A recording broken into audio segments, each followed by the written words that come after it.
Welcome to the Tech Egg. Don't get scrambled. Enjoy the video. Start by assembling a compact ingredient list with clear measures so the sauce is repeatable. Use 2 tablespoons gochujang, 1 tablespoon chili oil, and 1 teaspoon rice vinegar as the base, which gives you sweet, spicy, and acidic balance. Add 1 clove garlic minced, 1 teaspoon sugar, 1/2 teaspoons soy sauce, and 1/4 teaspoons sesame oil to round umami and aroma. Thin with 1 tablespoon water, and adjust salt or 1/8 teaspoon more soy sauce to taste for a smooth, spoonable texture.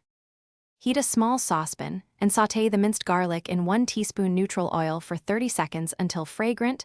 Do not brown the garlic, or it will taste bitter. Whisk in the gochujang mixture and simmer gently for 3 minutes to meld flavors and reduce raw vinegar bite.